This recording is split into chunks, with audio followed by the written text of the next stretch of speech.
नमस्कार, मी संकेत आवटे. ॲक्च्युली आज आपल्यासोबत आहेत देशपांडे साहेब, अक्षय देशपांडे. फायनान्शियल प्लॅनिंग त्यांचं आपल्याला करायचं होतं. ऑफिसला त्यांनी व्हिजिट पण दिलेली होती. बऱ्याच गोष्टी मी डिस्कस करणार आहे. ब्रॉडर लेवलला काही गोष्टी मी त्यांच्याशी जाणून घेतलेल्या आहेत, पण हा फायनान्शियल प्लॅनिंग बऱ्याच लोकांशी रिलेट करू शकतो. कशाप्रकारे फायनान्शियल फ्रीडम अचीव्ह करायचा असतो तो इझिली तुम्हाला या व्हिडिओच्या माध्यमातून समजणार आहे. त्यामुळे लक्षपूर्वक शेवटपर्यंत बघा. चॅनलला सबस्क्राईब करा, बेल आयकॉनला प्रेस करा आणि अशाच व्हिडिओना लाईक करत राहा, कारण हा जो इम्पॉर्टंट डेटा आहे ना तो फक्त इथेच मिळतो. So Akshayji, welcome. कसं वाटतंय तुम्हाला चॅनलवर येऊन? नमस्कार सर. सगळ्यात पहिल्यांदा तुम्ही मला इथं बोलवलं त्याबद्दल तुमचे खूप खूप आभार. माझा हा पहिलाच एक्सपिरियन्स आहे अशा ठिकाणी येण्याचा आणि तुमच्याकडून मी फार शिकलो आहे. तुमचे व्हिडिओ सतत बघतो आणि मला पण इच्छा होती की असं काहीतरी करावं आयुष्यामध्ये, स्वतःचा बिझनेस उभा करावा, स्वतःचा काहीतरी गोल असावं आणि त्या दृष्टीने मी पावलं टाकतोय. त्याबद्दल तुमची मदत हवी होती मला, म्हणून मी इथं आलो होतो. ओके. सो अक्षय, राहताय कुठे तुम्ही? सध्या मी पुण्यात राहतो सर. माझं मूळ घर पुण्यात आहे, औंधला. पण मी नोकरी संदर्भात मुंबईला असतो. आता राहताय मुंबईमध्ये? हो हो, आता मुंबईत असतो. ओके. एज काय आहे रनिंग? माझं आता रनिंग वय आहे 35 वर्ष. Okay. By the way, face reveal करू शकतो तुमचा? नाही सर, म्हणजे मला ओके, ठीक आहे, काही हरकत नाही. चलो. वय 35 आहे, मुंबईमध्ये आता सध्या तुम्ही राहताय, जॉब करत असाल, राईट? हो सर. तर काय प्रकारचा जॉब येतो तुमचा? मी IT मध्ये काम करतोय सर, मुंबईमध्ये सध्या. ओके. सो IT फील्डमध्ये आता तुम्ही आहात. अप्रॉक्सिमेटली मला सांगू शकता तुमचं फॅमिली बॅकग्राऊंड काय आहे? फॅमिलीमध्ये कोण कोण असतं? हां सर, माझी आई आहे, सध्या जॉब करते ती शाळेमध्ये, शिक्षिका आहे. तिच्या आता 1 वर्षामध्ये रिटायरमेंट पण आहे. एक लहान भाऊ पण आहे, ज्याचं वय आता 27 वर्ष आहे. तो शिकतोय सध्या. अच्छा, अजूनही शिकतायत ते? म्हणजे फायनल इयर वगैरे आहे की अजून काही? नाही, तो मास्टर्स करतोय. 7 इयर्स मास्टर्स करतोय. ओके. सो आता 1 वर्षभरामध्ये तेही त्याच्या रुटीनला लागून जातील, राईट? वडील सर एक्सपायर झालेत 5-6 वर्षांपूर्वी. Okay, sorry to hear that. Actually I तुमची जी आहे ती जॉब करते म्हणताय, राईट? त्यांची अजून किती वर्ष जॉब आहे, सर्व्हिस आहे? 1 वर्ष शिल्लक आहे सर, पुढच्या वर्षी रिटायरमेंट होती. हां. Okay okay. बरं, आता गावी स्वतःचं घर आहे की नाही आहे? काय सध्या काय सिनॅरिओ आहे? ॲक्च्युली पुण्यामध्ये 5 वर्षांपूर्वी एक फ्लॅट घेतला होता 2 BHK. ओके. त्याचं लोन आता सुरू आहे सध्या, जे तर आई आणि मीच पे करतोय.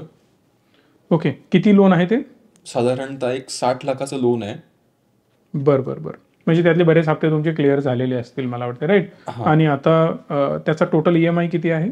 Around 48,000 sir. 40,000? Yes. Okay, great. Okay. याचबरोबर स्वतःचं घर एक झालं, अजून काही प्रॉपर्टी आहेत तुमच्या? अजून प्रॉपर्टी म्हणालात तर सर, तसं बघायला गेलं तर एक 5 गुंठ्याचा प्लॉट आहे, जो आई आणि बाबांनी घेऊन ठेवला होता. ओके. तेवढाच आहे म्हणजे प्रॉपर्टी म्हणालात तर. प्लॉट वडिलांनी ऑलरेडी घेऊन ठेवलेला आहे का? 5 गुंठ्याचा आहे? 5 गुंठ्याचा आहे सर. वा, ठीक आहे. आत्ता तुम्ही जिथं राहताय मुंबईमध्ये, स्वतःचा फ्लॅट वगैरे आहे? कसं काय चाललंय? ॲक्च्युली ते बायकोच्या वडिलांचा जुना फ्लॅट होता, तोच आता आम्हाला मिळालाय लग्नानंतर. वा, म्हणजे त्याचा तुम्हाला रेंट वगैरे काही द्यावा? नाही, काहीच नाही. Great, perfect. सो आता मला एक गोष्ट सांगा, तुमचा इयरली इन्कम किती आहे किंवा सॅलरी किती जाते?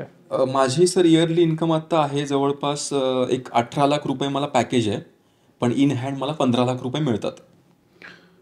15 लाख रुपये म्हणजे अप्रॉक्सिमेटली 1.25 लाखाच्या आसपास पर मंथ? 1,20,000 रुपये अराउंड मला पर मंथ मिळतात. इन हँड येतात? इन हँड येतात. ओके. आणि बाकीचे PF वगैरे बट ऑब्विस आहे ते कट होत असतात, राईट? ओके. हा झाला इन्कम. एक्सपेन्स मला जरा जाणून घ्यायचं आहे तुमचा. आता एक्सपेन्स तुम्हाला मगाशी सांगितल्याप्रमाणे माझं जे पुण्याचं घर आहे त्याचा EMI 40,000 आहे, पण मी आणि आई दोघं जण मिळून भरतो, म्हणजे 20,000 माझ्याकडून आणि 20,000 आईकडून. ओके. सो माझा पर्सनल एक्सपेन्स EMI मध्ये 20,000 रुपयाचा आहे. ठीक आहे. दुसरा खर्च म्हणजे लग्नाचं कर्ज जे घेतलं होतं आम्ही, त्याचा पण माझा EMI तो 10,000 रुपयाच्या अराउंड आहे पर मंथ. ओके. ते ऑलमोस्ट आता नील होत आला असेल, कारण लग्नाला किती वर्ष झाली तुमच्या? 5-6 वर्ष?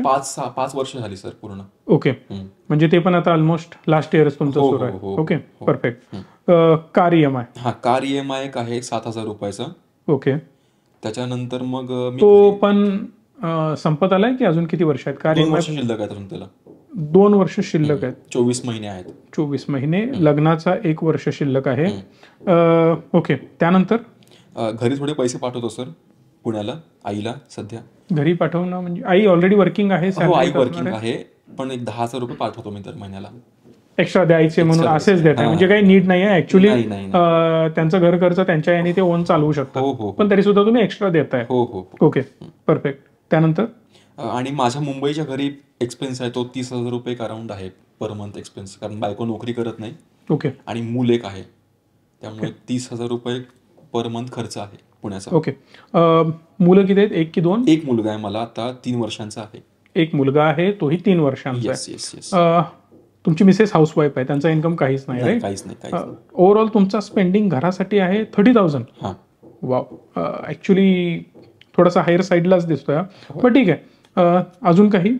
आणि किरकोळ सर मोबाईलचे रिचार्ज किंवा टीव्हीचं रिचार्ज ह्या बाकीच्या गोष्टी धरून मग 10,000 रुपये कम्युटिंगसाठी आणि ट्रान्सपोर्टसाठी वगैरे, पेट्रोलचा खर्च. वा, म्हणजे ऑलमोस्ट 40,000 पर मंथ आपण एक्सपेन्स करतोय, बरोबर. राईट? हा नेट एक्सपेन्स तुमचा हो झाला. हो.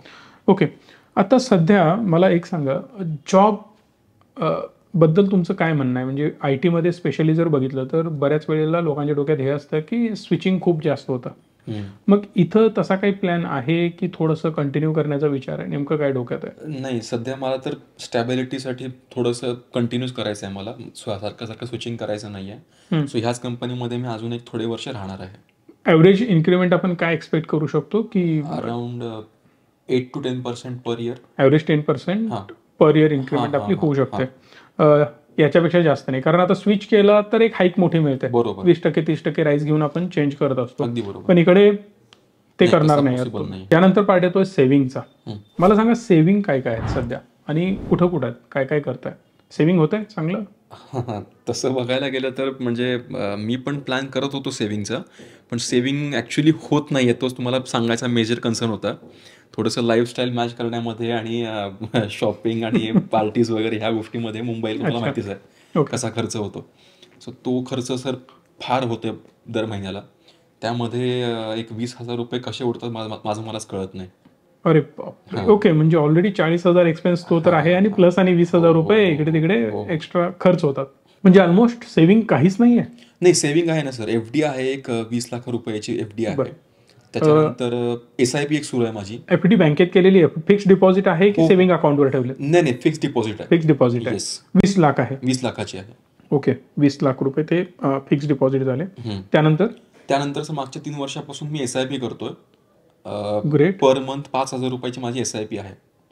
ओके, त्याची आता एकूण व्हॅल्यू 3 लाख रुपये झालेली आहे.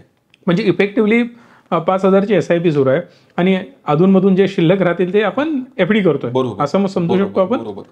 Okay, perfect. अजून सोनं वगैरे काही असं? हां सर, सोनं आहे थोडंसं, म्हणजे 30 तोळ्याच्या आसपास सोनं आहे माझ्याकडे. मग हे सोनं इन टर्म्स ऑफ चीप वगैरे असं नाही, आहे, रॉ आहे? दागिने आहेत. दागिने? हो हो, दागिने. म्हणजे वाईफसाठी आईसाठी वगैरे तुम्ही हां, परचेस हां. केलेले प्युअर दागिने आहेत? येस.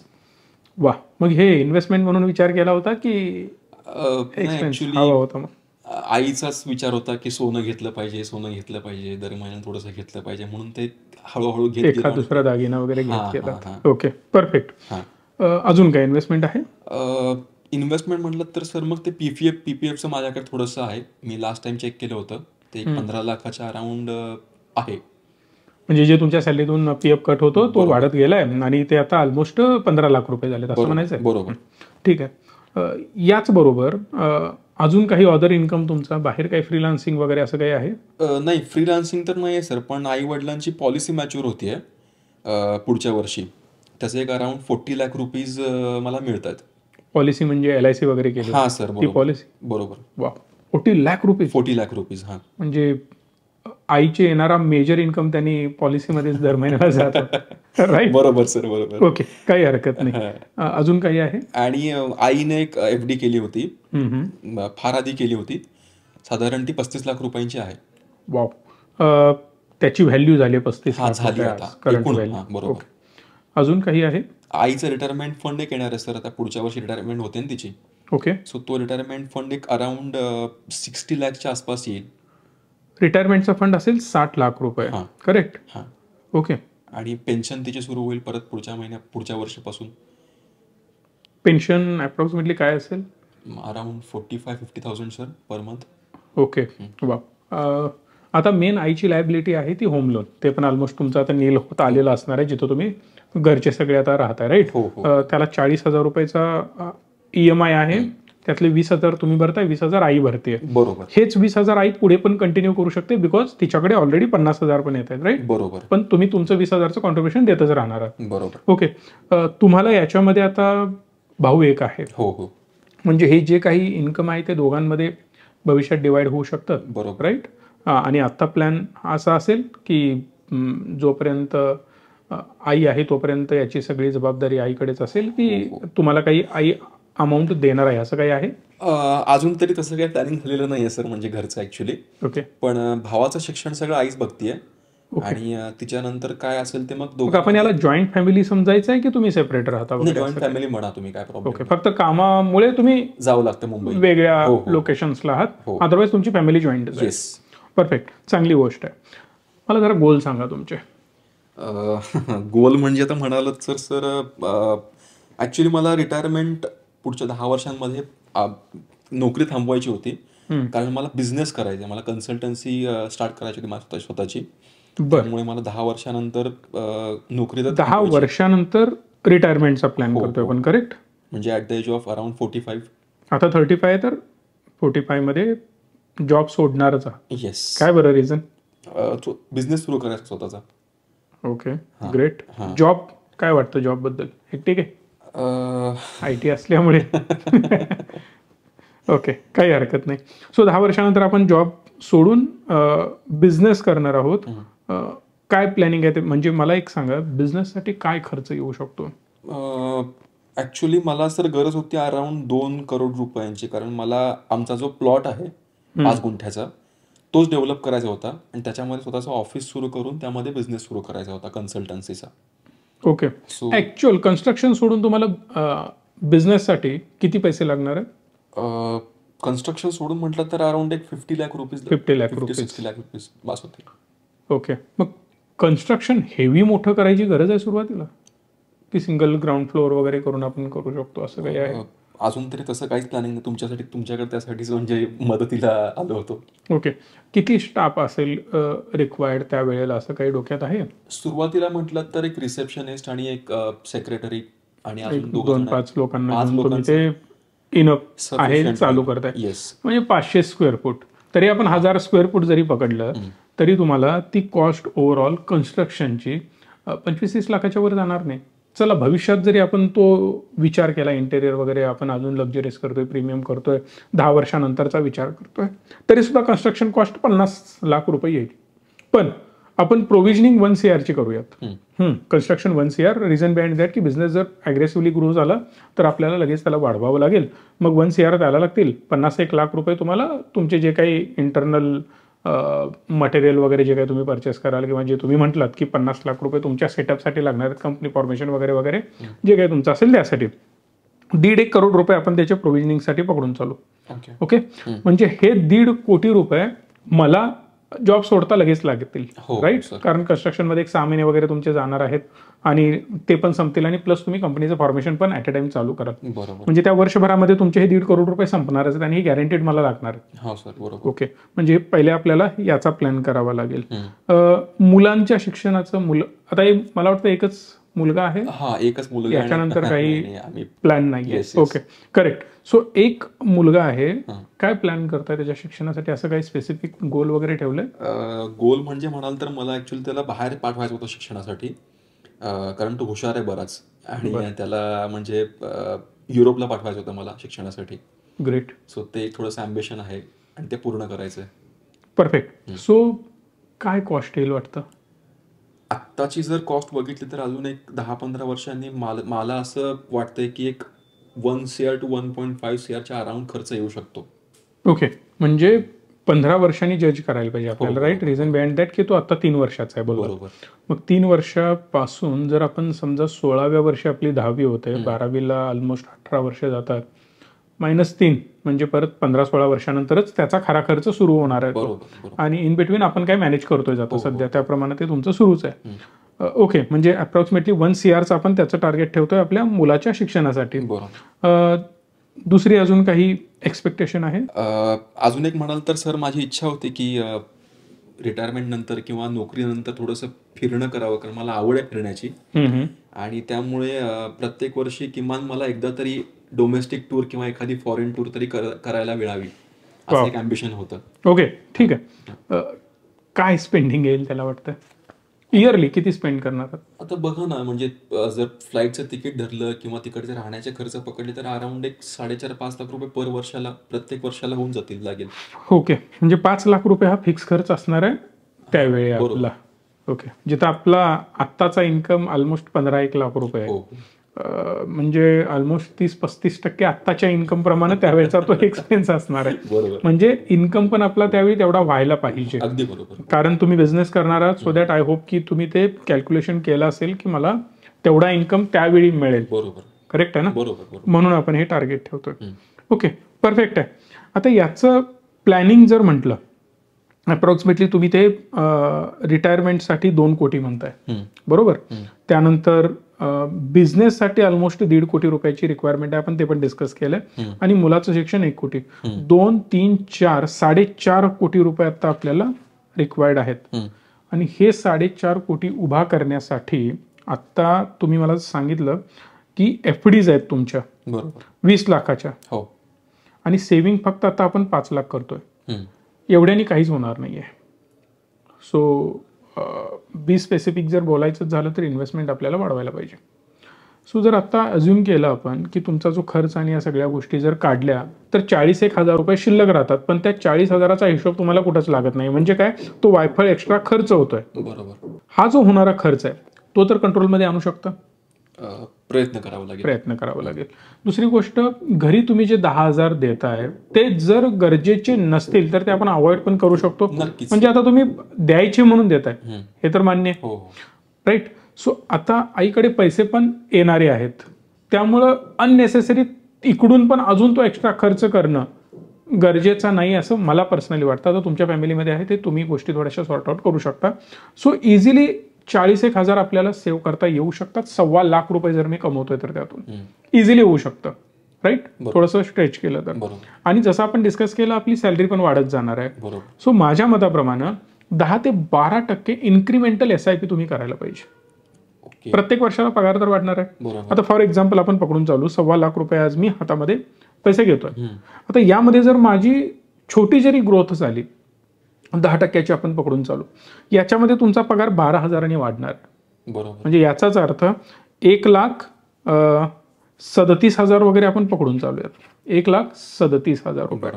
पण जरी हे 12,000 वाढले असले तरी आपण 40,000 फक्त 10% वाढ करतोय, विच इज 44-45,000 तुम्ही SIP करताय, ऍड ऑन करताय अमाऊंट त्यामध्ये, राईट. सो 10-12% SIP तुम्ही ग्रो करत जा. याला स्टेप अप SIP म्हटलं जातं. ही एक गोष्ट. दुसरी महत्वाची गोष्ट लक्षात घ्या, जर मी 1.5 करोड रुपयांचा कॉर्पस इन्व्हेस्ट करणार असेल फॉर द बिझनेस, तर त्यासाठी EMI किती येतो? माझं म्हणणं आहे हे डायरेक्ट कॅशनं पे करायला नको. याचा EMI कॅल्क्युलेट करूया आपण.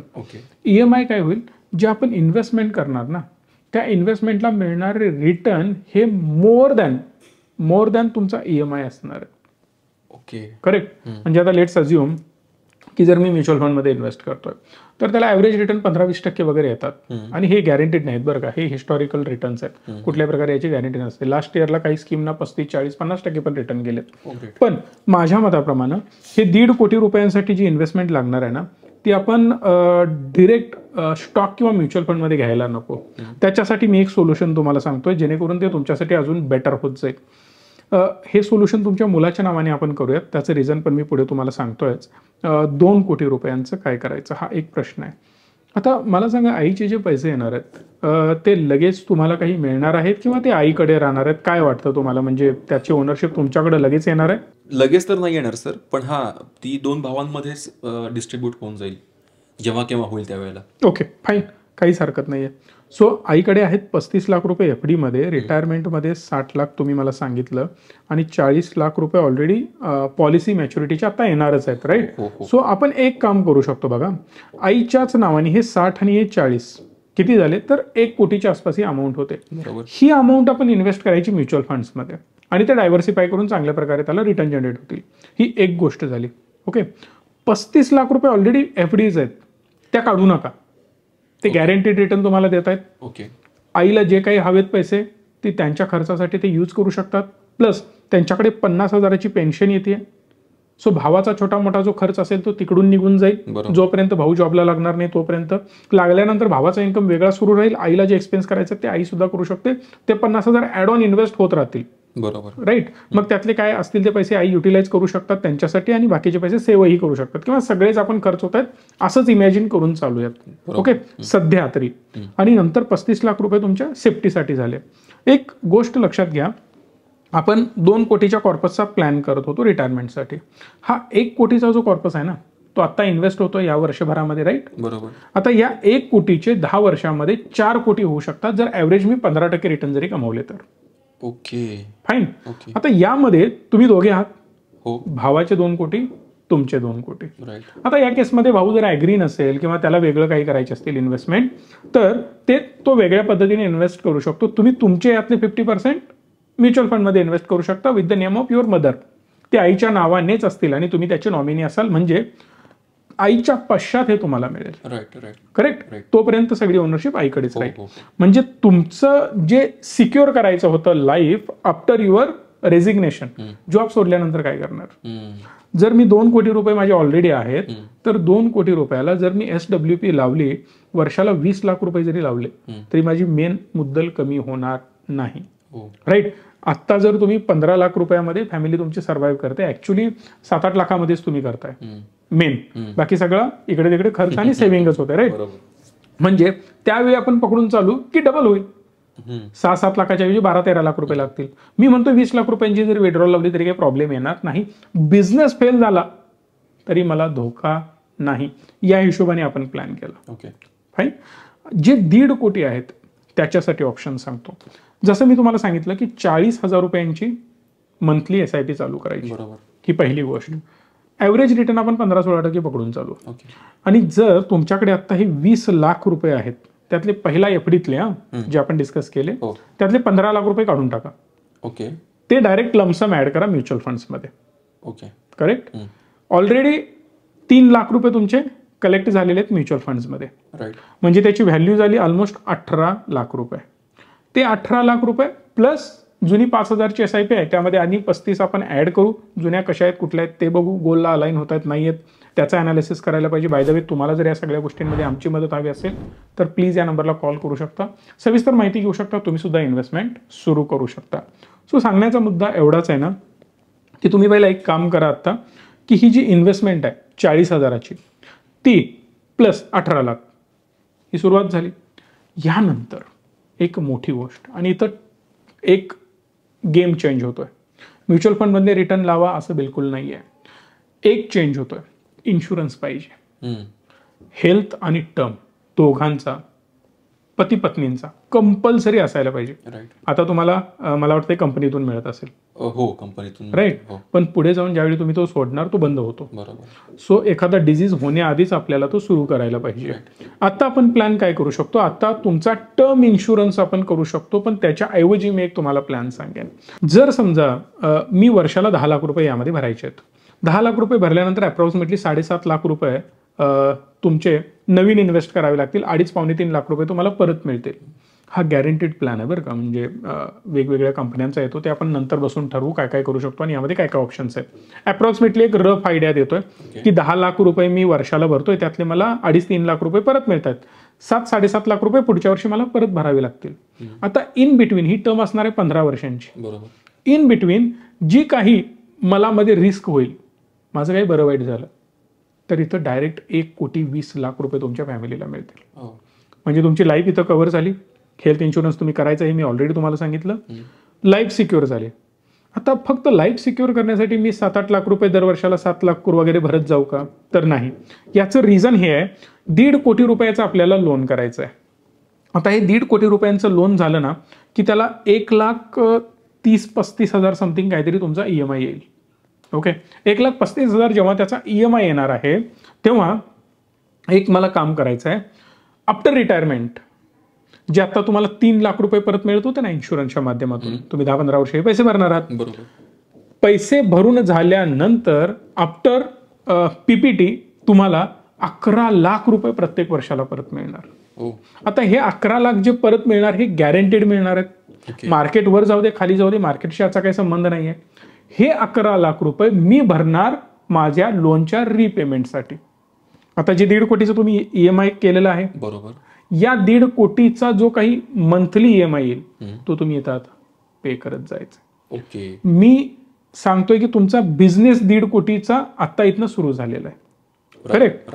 ऍट द एज ऑफ 45 तुमच्याकडे जो कॉर्पस झालेला असणार आहे तो 1 कोटीचा शिल्लक असणार आहे, जी तुम्ही SIP करत होता.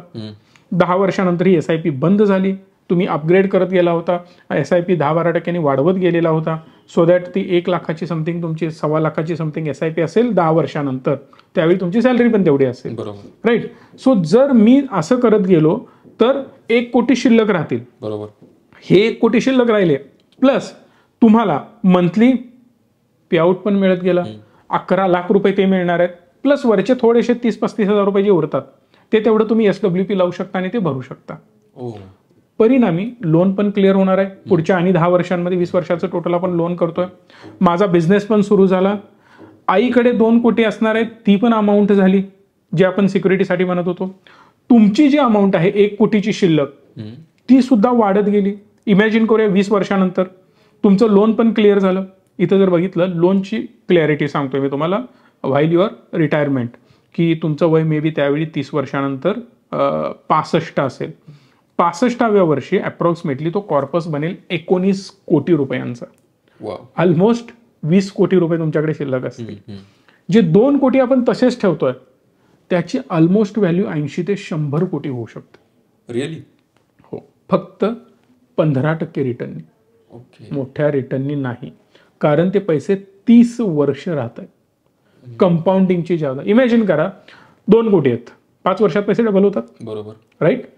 15% जरी मिळाले तरी कंपाऊंडिंग इफेक्टने. सो 2 कोटीचे 4 कोटी झाले. 10व्या वर्षी 4 चे 8 कोटी होतात. 15व्या वर्षी 8 चे 16 कोटी आणि 20व्या वर्षी 16 चे 32 कोटी. 32 चे 64 आणि 64 चे 120. 30व्या वर्षी 120 कोटी रुपये होतात. पण आपण 80 ते 100 कोटी कॅल्क्युलेट करतोय. ओके. पण तो अमाऊंट सोडूनच द्या, आपण 2-5 कोटीच पकडू मुद्दाम, तरी सुद्धा तुमचे जे पैसे आहेत ते ऑलमोस्ट 20 कोटीचा कॉर्पस झाला. तुमच्या नवीन बिझनेसमधनं आपण 1ही रुपया विड्रॉ केलेला नाही. त्या बिझनेसवर आपण अवलंबून राहिलेलो नाही. तो 0 जरी झाला तरी मला फरक पडत नाही. That is called risk management.